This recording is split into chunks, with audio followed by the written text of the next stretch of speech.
Hello and welcome to Khyber Shards, a 5th edition actual play show set in the Eberron campaign world. It is Friday, so we have a Khyber Shards Answers episode, and we are joined by RA, player of Esri. I like that cup. Yeah, these are we have a couple of these handmade ones. Mm-hmm. Um I'm not sure where we got them. Maybe Ruidoso? Probably Mm-hmm. Ruidoso. That's where we get most of them. I was going to say, that's where most That's of yours crazy. come from, right? Yeah. Possibly downtown McKinney though, too, like at Arts and Bloom or something. Mm-hmm. Cool. All right. Well, we have several questions, and I think they deal with the one thing that I want to ask you about, which is the reason I postponed you being on this a week, even though last week would have been your turn. So I want to jump straight to that one, which is from Emily. RA, had the strike force not interfered and let Esri leave with Vaden, what was the best outcome you were hoping for? Well, I don't know about best. That I don't I don't know that I think Least well, bad? yeah, I mean the thought process there was just fear at that point that they they wouldn't be able to successfully fight this guy off. Um, and from Esri's point of view, with what he understands is going on, this is like the most important thing they've ever done regarding their stated goals with Mm, House Tarkanan. So, I mean, this is if it works out right, what he expects is potentially happening here is Thora becomes a Stormlord. And if that happens, that's most of what they had hoped to accomplish here, right? Like that's an instant, well, okay, we're as safe as we're gonna get, um, if that happens. And so he's just thinking in terms of we need to not screw that up. That hmm getting rid of Jonas is easily, to his mind, the most important mission they've been on. Um, and since he's siding with the let's not kill this guy if we don't have to uh line of thought. Um, at this moment he's just scared that they're gonna lose him. Yeah. And he thinks okay, he doesn't think that he's gonna get away. Uh he knows he's gonna have to go face. I'm saying words to try to let my brain think of the name. Just trying to buy time so that it'll Mirabella? kick into place. Yeah. Lady Aruvi, he knows he's gonna have to face her. Uh, and the only reason it hasn't happened yet really is that there was this big earthquake that sort of stalled everything and put a lot of things in motion that uh, meant he could avoid it. And so when he sees this assassin, obviously he thinks, "Oh, well, he's here for me." When he finds out he's not here for me, it's even worse in his hmm head because he realizes, "Oh no, it's not just that I could be making things complicated, it's that this person is actually trying to ruin what we're trying to do, maybe. I don't know. Maybe this person has the exact same goal and we could have just let it go." But so yeah, an instant thing in his mind is, okay, I can just go. You can have me. Um that will allow Jonas to, my friends to deal with Jonas. And I don't think they want Esri doesn't think they want him dead. hmm They he expects that there's going to be some sort of unpleasantness, but at very least, he thinks I guess to finally answer the question, uh, he thinks he can vie for time. So I don't know if any of the questions touch on this. We're gonna get there, but Esri's also just kind of going through some stuff. As we know, he went through some stuff, and then it hasn't really been dealt with because there's just been major crises and major missions. Um, but yeah, there's a definitely a current of fatalism at the moment with just believing that the his that he only has whatever amount of time now that others are willing to give him. Right. Is maybe how to put it. He doesn't really think that there's a chance to escape this. So. Okay.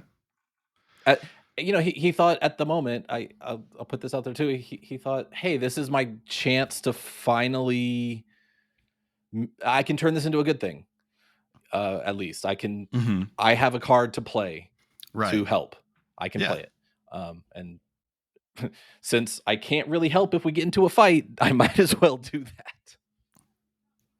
No, that was cool. I mean, it definitely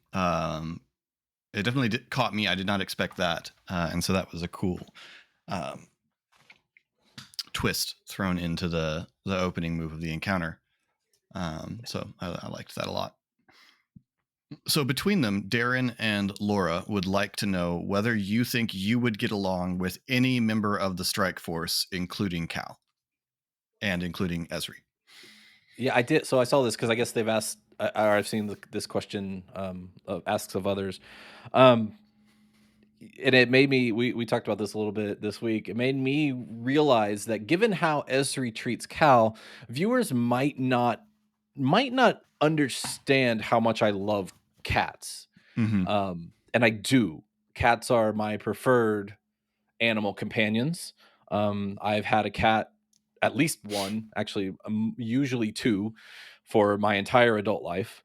And yeah, I love them. And a giant cat uh, with whom you could cuddle and like as a companion, know it's not going to hurt you Right. accidentally. Even like, I mean, I love big cats. I There's a big cat sanctuary in the area that's just a wonderful place to go. But I've whenever I see like videos of people being friendly with big cats, familiar with big cats, it frightens me. It's not a good idea.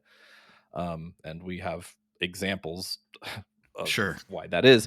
So the ability to like have a full big cat that just wants to be your friend, and you can like psychically know that it wants to be your friend. Best case scenario. So yeah, I'm personally team Cal all the way. The color's still a bit off putting, not my style of cat, but Right. um, beyond that, thinking through it, I don't see myself getting a lot. Maybe Pog. Pog has like a bro energy that I know how to deal with. Like I know how to exist with, and yeah, I'm sure we could find something to do to be friends. But like I don't really think You'd he would probably get have along a with anyone you'd probably else. have a sport you guys could hang out with. Like you Right? could probably Yeah, we you could could. watch football together, that sort of thing. Yeah. Yeah, we go to the Red Ring, right? Yeah. Like Yeah. we'd watch MMA or whatever. Um, but Shade probably at first because she's quiet and straightforward. But uh, if you really think about being around Shade, it's not safe. It's bad. Uh, and then Esri, it's almost even difficult to imagine a scenario where I would be around a person like that because like if you translate him to our life, he's like I don't know, he's like Walter White. He's a drug dealer or or if not a criminal, then just like some lab rat. And he doesn't really have a Hmm. social life. Like Esri does not have friends who aren't this very specific group of people. So whether or not I would get along with him, I don't think I'd even have the opportunity. Ari's maybe the wild card. I think trying to translate Ari into a real world person, we probably just wouldn't mesh. Um, the whole extrovert, introvert, Hmm. party, he's more of a party guy, so I don't know that we would. Um, and then if you really think about it, like I could not have any of these people around my children, my child. Right. That's not acceptable. So beyond anything else, like no, we would no. You cannot be in my life. I'm sorry. That's fair. Um, Emily asks, in the watch party, you mentioned that the reason why Esri didn't have anything to say about the Titans looting the Reedran embassy was because you didn't realize that Esri would care about the Reedrans.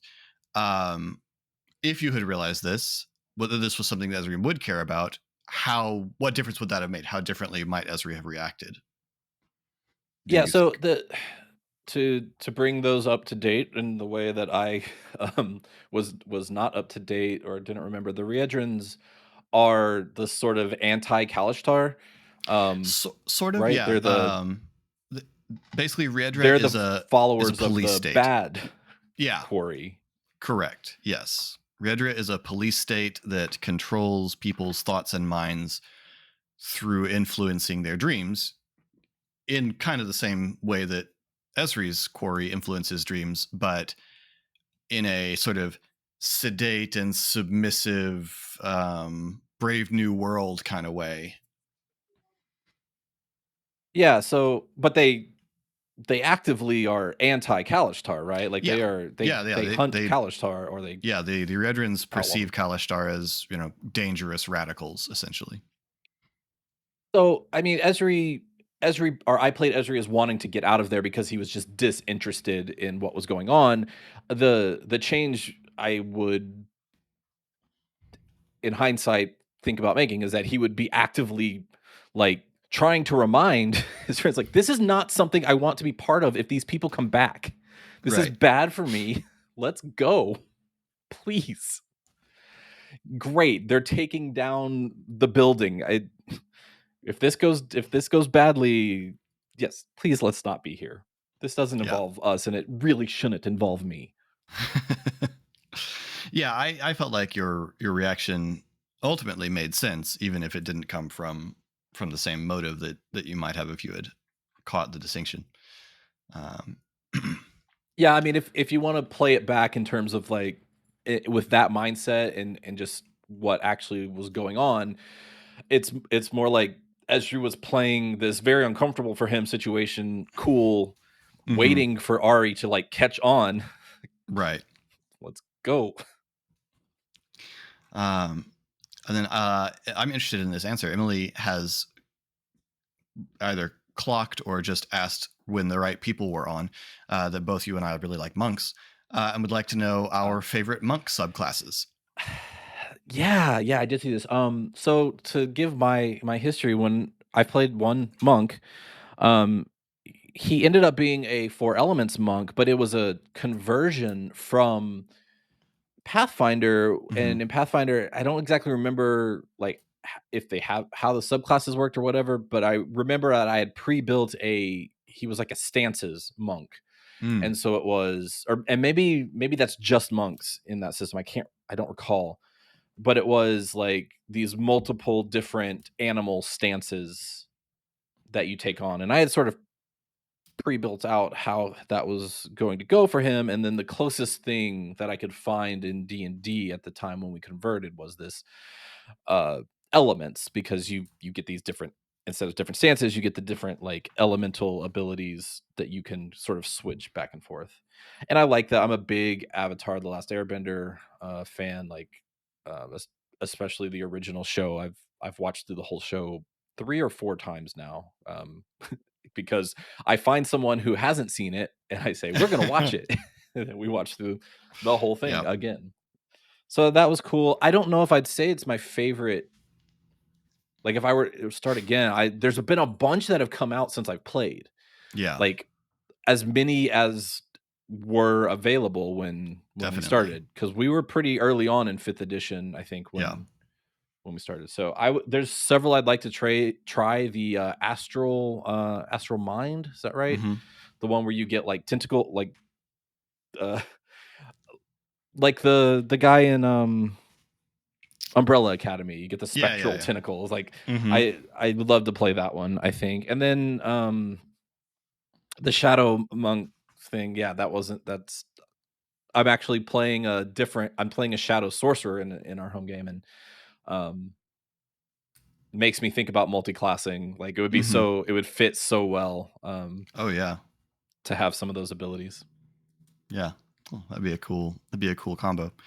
Uh, so I really like monks, and I like the flavor of a couple subclasses, though I don't necessarily know how well they play long term because I never played a monk long term.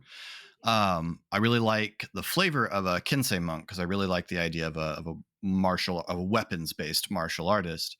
Although when Tasha's came out and they introduced all the optional class features, they introduced a class feature for the monk where you can take any weapon you're proficient in and make it a monk weapon. Make it a monk weapon. Yeah. So you can essentially be that style of monk with any subclass, which really took the Kinsei down a bunch of pegs in my estimation. I think probably just mechanically because now you can kind of do that thing, but also um, so definitely that's the style of monk I like is a martial artist with a weapon, you know, a Tai Chi Jian, that kind of style of martial arts is very cool. Shadow Monk, I really like the flavor of it. I played a Shadow Monk fairly briefly and had a lot of fun describing, you know, flavoring the different abilities of the monk to be more shadowy. That was kind of where I got the whole little cat's cradle of shadow thing for the arrow catching trick. Um, the one style of monk I really wanted to play in Eberron, just because the Silver Flame has a whole order of monks in the lore, and there's a Sun Soul monk or something like that that throws little blasts of radiant energy, and I Yeah. think that Yeah.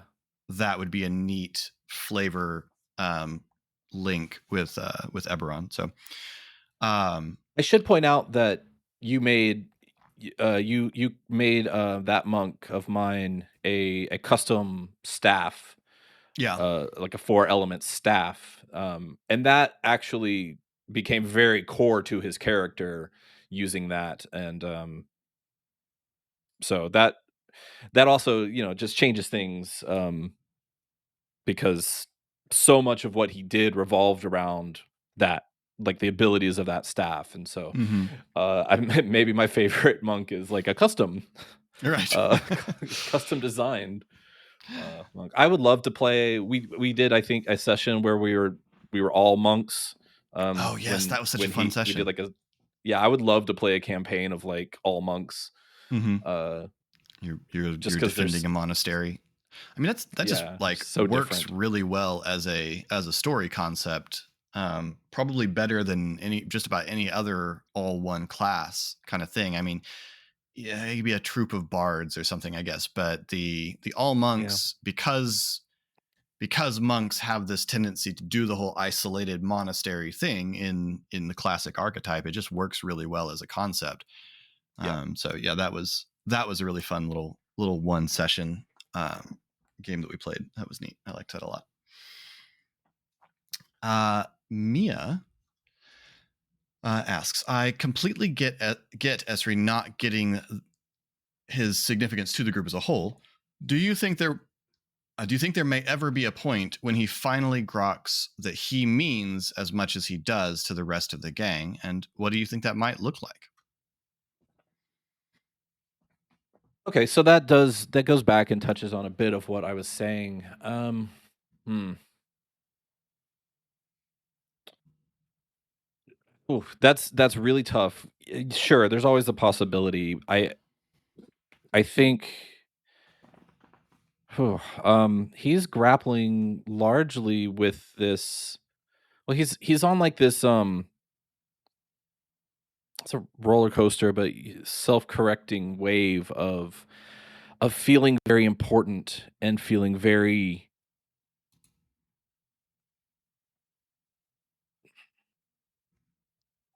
so what word am I looking for? I mean, not important, but like feeling very negative. He's actually a net negative Hmm. um, to everyone, and he's kind of constantly grappling with this idea that like, well, a lot of his problems are because he thinks he's special, or other people have told him he's special.